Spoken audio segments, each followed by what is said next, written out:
Hello दोस्तों, कैसे हो आप सभी। स्वागत करते हैं आप सभी का युवा जी क्विज में। तो दोस्तों, बिहार पुलिस न्यू भर्ती के लिए जो आप सभी को प्रैक्टिस सेट दिया जा रहा था उसमें हम सभी 2 प्रैक्टिस सेट कंप्लीट कर चुके हैं और आज जो कवर करेंगे प्रैक्टिस सेट नंबर 3 को कवर करेंगे। अगर नहीं देखे देख लीजिएगा, लिंक डिस्क्रिप्शन में दे दिए हैं सारा प्रैक्टिस सेट का। तो चलिए शुरू करते हैं। देखिए फ्रेंड, आप सबको बताना चाहते हैं जो भी संपूर्ण तैयारी करना चाहते हैं, एप्लीकेशन पे आप सभी को क्लासेस दिया जा रहा है। बिहार मध्य निषेध सिपाही के लिए भी क्लास शुरू कर दिया गया है और बिहार पुलिस कांस्टेबल के लिए भी क्लास चल रहे हैं। तो जो भी संपूर्ण तैयारी करना चाहते हैं एकदम बेसिक से थ्योरी क्लास के साथ में, तो जाइए आप सभी एप्लीकेशन को डाउनलोड कीजिए और ज्वाइन कर लीजिए। मिनिमम फी में कंप्लीट आपको तैयारी करवाया जा रहा है। तो प्ले स्टोर से आप सभी मोबाइल एप्लीकेशन को डाउनलोड करके ज्वाइन कर सकते हैं।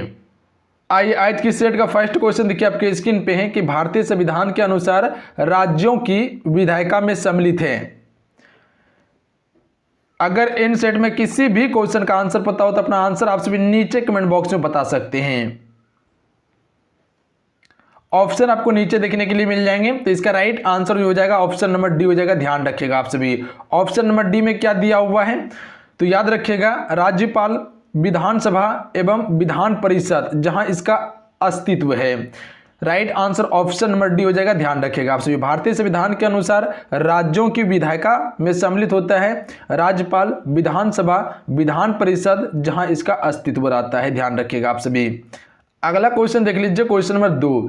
संविधान में मंत्री परिषद शब्द का 2 बार प्रयोग हुआ है और यह है। तो राइट आंसर ऑप्शन में भी जाएंगे। इसका उल्लेख जो किया गया अनुच्छेद 74 और अनुच्छेद 75 में किया गया। ध्यान रखिएगा आप सभी, कहां पे, अनुच्छेद 74 और अनुच्छेद 75 में किया गया। क्वेश्चन क्लियर है। अगला क्वेश्चन देख लीजिए फ्रेंड। इससे पहले जो है कि बिहार एसएससी सीजीएल के लिए कंप्लीट बुक के बारे में बता दिए कि किस बुक को आपको प्रॉपर फॉलो करना है। अगर उस वीडियो को नहीं देखे देख लीजिएगा, लिंक आपको डिस्क्रिप्शन में मिल जाएंगे। और सिलेबस भी कंप्लीट बता दिया गया है, जो कि कंप्लीट सिलेबस है कि किस किस टॉपिक से प्रश्न पूछा जाएगा। तो उसका भी वीडियो देख लीजिएगा, लिंक आपको डिस्क्रिप्शन में ही मिल जाएंगे। अगला क्वेश्चन है क्वेश्चन नंबर 3। भारतीय नागरिकता नहीं प्राप्त की जा सकती है। राइट आंसर ऑप्शन में जाएंगे, भारतीय बैंक में धन जमा करके आप भारत की नागरिकता को प्राप्त नहीं कर सकते हैं। जबकि जन्म के द्वारा, देशीकरण के द्वारा, किसी भूभाग के सम्मिलन द्वारा आप सभी भारतीय नागरिकता प्राप्त कर सकते हैं, पर भारत बैंक में धन जमा करके भारत की नागरिकता को प्राप्त नहीं कर सकते। यानी ऑप्शन नंबर डी इसका राइट आंसर रहेगा। अगला क्वेश्चन है, आम चुनावों में मतदान की आयु 21 वर्ष से घटाकर 18 वर्ष कर दी गई थी फ्रेंड। तो आप सभी को पता होंगे कि पहले जो कि मतदान करने का आयु था 21 वर्ष था, पर 61वें संविधान संशोधन के द्वारा जो है कि इसका उम्र घटा के 18 वर्ष कर दिया गया था। ध्यान रखिएगा आप सभी। अगला क्वेश्चन देख लीजिए, विश्व बैंक के नवीनतम विकास प्रतिवेदन के अनुसार भारतीय अर्थव्यवस्था की स्थिति है। तो राइट आंसर ऑप्शन में से जाएंगे, दूसरी बड़ी अर्थव्यवस्था की स्थिति है। ध्यान रखिएगा आप सभी, भारत की अर्थव्यवस्था जो है दूसरी सबसे बड़ी अर्थव्यवस्था है भारत की। अगला क्वेश्चन देख लीजिए, विश्व बैंक की रिपोर्ट के अनुसार भारत में 50% से अधिक निर्धन इन 4 राज्यों में निवास करते हैं। तो ये 4 राज्यों का नाम कौन कौन सा है। तो राइट आंसर ऑप्शन में हो जाएंगे। याद रखिएगा, बिहार है, उत्तर प्रदेश है, मध्य प्रदेश है और उड़ीसा है। ध्यान रखिएगा आप सभी, कौन कौन से हैं, बिहार, उत्तर प्रदेश, मध्य प्रदेश और उड़ीसा। अगला क्वेश्चन देखिए, राजकोषीय घाटा है फ्रेंड। तो right answer option number D हो जाएंगे, बजटीय घाटे का योग और सरकार का बाजार ऋण तथा दायित्व है राजकोषीय घाटा। डी राइट आंसर रहेंगे। क्वेश्चन क्लियर है। अगला क्वेश्चन है, भारत के सकल घरेलू उत्पाद में कृषि एवं उससे संबंधित परिक्षेप का अंश है। तो ये जो है 22% है। ए राइट आंसर रहेंगे। अगला क्वेश्चन देखिए, इंद्रधनुषीय क्रांति का संबंध है। तो इसका जो संबंध है वो किससे है, उपरोक्त में से सभी से, हरित क्रांति से, श्वेत क्रांति से, नीली क्रांति से, ये सभी क्रांति से संबंधित है इंद्रधनुषीय क्रांति। अगला क्वेश्चन है, सर सैयद अहमद खान संस्थापक थे। राइट आंसर ऑप्शन में हो जाएंगे, अलीगढ़ मुस्लिम विश्वविद्यालय के संस्थापक थे। फ्रेंड ध्यान रखिएगा आप सभी, सर सैयद अहमद खान अलीगढ़ मुस्लिम विश्वविद्यालय के संस्थापक थे। अगला क्वेश्चन है, दिल्ली के अंतिम मुगल बादशाह थे। तो right answer option number B हो जाएंगे बहादुर शाह जफर था, जिसे अंग्रेजों ने पकड़ के कहाँ ले गया था, रंगून म्यांमार ले गया था, वहीं पर इसकी समाधि स्थल है, ध्यान रखिएगा आप सभी। 1857 की क्रांति में इसे अंग्रेजों के द्वारा बंदी बनाया गया और कहाँ ले गया, रंगून ले गया। तो कभी कभी क्वेश्चन पूछा जाता है कि बहादुर शाह जफर की मृत्यु कहाँ हुई थी, तो याद रखिएगा रंगून में हुई थी, जो कि म्यांमार में पड़ता है। कस्तूरबा गांधी किसकी धर्म पत्नी थी, तो आप सभी को पता होंगे कस्तूरबा गांधी जो थी महात्मा गांधी की धर्म पत्नी थी। अगला क्वेश्चन है प्लासी का युद्ध कब हुआ था, सबसे फेमस क्वेश्चन है। तो राइट आंसर ऑप्शन में से जाएंगे 1757 को प्लासी का युद्ध हुआ, 1764 को बक्सर का युद्ध हुआ था। तो ये दोनों युद्ध को याद रखिएगा, जो कि यहाँ से ब्रिटिश कंपनी का जो कि शासन शुरू हुआ था और भारत पे नियंत्रण हो गया था। तो ये चीज़ पे आप सभी गौर कर लीजिएगा थोड़ा सा, क्योंकि ये दोनों युद्ध के बारे में अक्सर प्रश्न पूछ लिया जाता है। अगला क्वेश्चन है भारत को स्वतंत्रता प्राप्ति हुई थी, तो आप सभी को बताओगे 15 अगस्त 1947 को भारत को स्वतंत्रता मिली थी, यानी ऑप्शन नंबर सी इसका राइट आंसर आता। अगला क्वेश्चन देखिए, अगला क्वेश्चन ये बन रहा है कि यदि हमारे माता पिता दोनों अथवा दोनों में से कोई एक नागरिक भारतीय नागरिक है तो हम हो जाते हैं। तो इसका राइट आंसर ऑप्शन में हो जाएंगे जन्मजात नागरिक होंगे, ध्यान रखिएगा क्या हो जाएंगे, जन्मजात नागरिक के अंतर्गत आता है, क्योंकि आपका जन्म कहाँ हुआ है, भारत में ही हुआ है, इसीलिए जन्मजात नागरिक के अंतर्गत आप आइएगा। अगला क्वेश्चन है भूमिगत जल के प्रभाव के साथ नीचे की ओर बहने वाले प्रदूषकों को क्या कहते हैं। तो राइट आंसर ऑप्शन में हो जाएंगे निछालक कहा जाता है। फ्रेंड ध्यान रखिएगा आप सभी, क्या कहा जाता है, निछालक। अगला क्वेश्चन कर लेते हैं अधिकांश क्रेस्टेशिया की बाहरी त्वचा किस कार्बोहाइड्रेट से बनी होती है। राइट आंसर ऑप्शन में से जाएंगे काइटिन की बनी होती है। फ्रेंड ध्यान रखिएगा आप सभी, सी राइट आंसर देंगे। अगला क्वेश्चन कर लेते हैं सारस कहाँ का राजकीय पक्षी है। राइट आंसर ऑप्शन में भेजेंगे उत्तर प्रदेश की राजकीय पक्षी है कौन, सारस क्रेन। सारस क्रेन याद रखिएगा आप सभी। अगला क्वेश्चन है डाओ चेंग येडिंग एयरपोर्ट कहाँ स्थित है। तो ये कहाँ पे स्थित है, तिब्बत में स्थित है, डी राइट आंसर देंगे फ्रेंड। अगला क्वेश्चन देख लीजिए शहीद दिवस कब मनाया जाता है फ्रेंड। राइट आंसर ऑप्शन में से जाएंगे 30 जनवरी को जो है कि शहीद दिवस मनाया जाता है। कब, 30 जनवरी को 1948 में जो गांधी जी की हत्या की गई थी, इसी को जो कि जागरूकता बढ़ाने के लिए शहीद दिवस मनाया जाता है। महात्मा गांधी जी की हत्या कब हुई थी, 1948 में, और इसी को जागरूक करने के लिए शहीद दिवस मनाया जाता है महात्मा गांधी के नाम पर। अगला क्वेश्चन देख लीजिए निम्नलिखित में से कौन सा पशु नमक का सबसे अधिक सेवन करता है फ्रेंड। तो राइट आंसर ऑप्शन में से जाएंगे ऊंट। ऊंट जो है कि अन्य पशुओं की तुलना में लगभग 8 गुना अधिक नमक का सेवन करता है। अगला क्वेश्चन देख लीजिए निम्नलिखित में से कौन सा एयरपोर्ट केवल घरेलू एयरपोर्ट है। तो राइट आंसर ऑप्शन में डी जाएंगे इनमें से कोई नहीं है, ध्यान रखिएगा आप सभी। डाबोलिन एयरपोर्ट गोवा ये क्या है, एक अंतर्राष्ट्रीय एयरपोर्ट है। श्रीनगर एयरपोर्ट अंतर्राष्ट्रीय एयरपोर्ट है। देवी अहिल्याबाई होलकर एयरपोर्ट ये भी अंतर्राष्ट्रीय एयरपोर्ट है। अगला क्वेश्चन देख लीजिए औरंगजेब की मृत्यु कहाँ हुई थी फ्रेंड। तो right answer option number C हो जाएंगे अहमदनगर में औरंगजेब की मृत्यु हुई थी। कब हुई थी, 1707 ईस्वी में। 1707 ईस्वी में औरंगजेब की मृत्यु हुई थी लगभग 88 वर्ष के उम्र में। लगभग इसने 50 वर्ष शासन किया था मुगल साम्राज्य में। अगला क्वेश्चन देख लीजिए निम्नलिखित में से किसने नोबेल पुरस्कार नहीं जीता। राइट आंसर ऑप्शन में हो जाएंगे सर जगदीश चंद्र बोस ने नोबेल पुरस्कार नहीं जीता था, जो कि एक भौतिकविद एवं वनस्पति शास्त्री थे। सर जगदीश चंद्र एस चंद्रशेखर को दिया गया था नोबेल पुरस्कार, जो कि इसने पहली बार 1983 में जीता था भौतिक विज्ञान के लिए। एस चंद्रशेखर जिसे हम सभी सुब्रमण्यम चंद्रशेखर भी कहते हैं। BS न्यायपाल को 2001 में नोबेल पुरस्कार से सम्मानित किया गया था। 2001 ईस्वी में किसके लिए दिया गया था, साहित्य के लिए। हरिगोविंद खुराना को कब दिया गया था, 1968 में दिया गया था। 1968 में दिया गया था किसके लिए, तो चिकित्सा और शारीरिक विज्ञान के लिए दिया गया था नोबेल पुरस्कार। अगला क्वेश्चन कर लेते फ्रेंड सिंधु घाटी सभ्यता के निम्नलिखित में से किस स्थान पर विशाल अन्न भंडार के अवशेष मिले हैं। तो ये कहाँ पे मिले हैं? मोहनजोदड़ो में मिले हैं। ए राइट आंसर रहेगा फ्रेंड। अगला क्वेश्चन देखिए, कौन सा भारतीय राजा देवा नाम प्रिय प्रियदर्शी की उपाधि से जाना जाता था? राइट आंसर ऑप्शन में हो जाएंगे अशोक को। देखिए अशोक को देवा नाम प्रिय प्रियदर्शी भी कहा जाता है, ध्यान रखिएगा, जो कि मौर्य वंश का महानतम शासक था। अगला क्वेश्चन देख लीजिए, भारत राज्य पुनर्गठन के समय 1956 ईस्वी में अविभाजित बिहार का कौन सा जिला पश्चिम बंगाल में शामिल हो गया?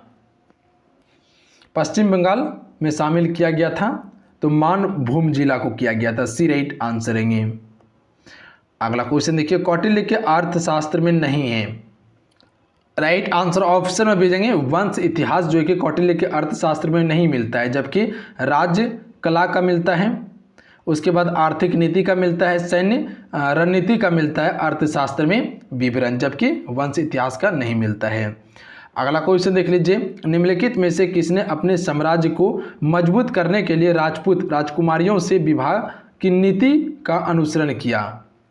तो यह किसने किया था? अकबर ने किया था। ध्यान रखिएगा आप सभी, जब अकबर को अपना साम्राज्य फैलाना होता था तो वो क्या करता था? राजपूत की राजकुमारियों से विवाह कर लेता था। अगला क्वेश्चन देखिए, नादिर शाह ने डैश के शासनकाल में भारत पर आक्रमण किया? राइट आंसर ऑप्शन में भेजेंगे मोहम्मद शाह रंगीला के शासनकाल में नादिर शाह ने आक्रमण किया था। यह कब किया था? 1739 में। तो ध्यान रखिएगा आप सभी, 1739 में किया था। अगला क्वेश्चन देख लीजिए, इनमें से किसने भारत पर कभी आक्रमण नहीं किया फ्रेंड? तो देखिए अलेक्जेंडर महान ने, जिसे हम सभी सिकंदर भी कहते हैं, इसने कब किया था आक्रमण? तो याद रखिएगा आप सभी, इसने जो आक्रमण किया था 326 ईसा पूर्व में किया था। 326 ईसा पूर्व में इसने भारत पर आक्रमण किया था। गजनी ने, महमूद गजनी ने कब किया था? 1000 से लेकर 1025 ईस्वी तक इसने क्या किया था? आक्रमण किया था। ध्यान रखिएगा आप सभी। देरियस ने कब आक्रमण किया था? तो याद रखिएगा आप सभी, ये 517 ईसा पूर्व में इसने आक्रमण किया था। उसके बाद अहमद शाह अब्दाली ने आक्रमण किया था 1747 में। कब किया था? 1747 में इसने आक्रमण किया था। तो देखिए क्वेश्चन के अनुसार अगर देखा जाए तो इसका राइट आंसर जो हो जाएंगे वो इनमें से कोई भी नहीं होगा। ऑप्शन नंबर इसको 5 लेना चाहिए, क्योंकि सभी ने तो भारत पर आक्रमण किया ही है। तो इसका राइट आंसर जो हो जाएगा इनमें से कोई नहीं, ऑप्शन नंबर 5 को लगा लीजिएगा। ये सभी बिल्कुल सत्य है। जो तैमूर लंग ने डैश के शासनकाल में भारत पर आक्रमण किया? राइट आंसर ऑप्शन में से जाएंगे तुगलक वंश के शासनकाल में किया था, जब नसरुद्दीन का शासनकाल था। अगला क्वेश्चन कर लेते हैं, निम्नलिखित में से कौन सी स्थिति में भारत में आपातकाल नहीं लगाया जा सकता है? आप सभी को पता होगा फ्रेंड, भारत में 3 प्रकार का आपातकाल लगाया जाता है। राजकीय आपातकाल, राष्ट्रपति शासन और वित्तीय आपातकाल लगाया जाता है। इनमें से किस स्थिति में भारत में आपातकाल नहीं लगाया जा सकता है? राइट आंसर ऑप्शन में भेजेंगे राष्ट्रपति द्वारा सरकार भंग किए जाने पर आपातकाल नहीं लगाया जा सकता है, जबकि वित्तीय संकट आने पर आपातकाल लगेगा। कानून व्यवस्था भंग होने पर आपातकाल लगाया जा सकता है। युद्ध अवस्था, बाहरी खतरा के कारण आपातकाल लगाया जा सकता है। तो बी राइट आंसर हो जाएंगे फ्रेंड। अगला क्वेश्चन कर लेते हैं, संविधान का आधार मूल्य ढांचा परिभाषित है? राइट आंसर ऑप्शन में भेजेंगे सांसद के द्वारा परिभाषित है। बी राइट आंसर रहेंगे। अगला क्वेश्चन है, मौलिक अधिकारों के उल्लंघन के किसी मामले की सुनवाई की जा सकती है? राइट आंसर ऑप्शन में जाएंगे उच्चतम न्यायालय द्वारा सीधे सुनवाई की जा सकती है। याद रखिएगा। देखिए मौलिक अधिकार अमेरिका यूएसए देश से लिया गया। किस देश से? यूएसए देश से, संयुक्त राज्य अमेरिका देश से। ये संविधान के भाग 3 में है। भाग 3 में है। अनुच्छेद की बात करें तो 12 से 35 में मौलिक अधिकार से संबंधित है अनुच्छेद। ध्यान रखिएगा आप सभी। अगला क्वेश्चन कर लेते हैं, भारत के संविधान में संशोधन किए जा सकते हैं? राइट आंसर ऑप्शन में जाएंगे संसद के द्वारा किए जा सकते हैं। ध्यान रखिएगा आप सभी। अगला क्वेश्चन कर लेते हैं फ्रेंड, विश्व का सबसे ऊंचा जलप्रपात है? राइट आंसर ऑप्शन में सी हो जाएंगे साल्टो एंजल जलप्रपात जो है ये विश्व का सबसे ऊंचा जलप्रपात है। कहाँ पे स्थित है? वेनेजुएला में स्थित है।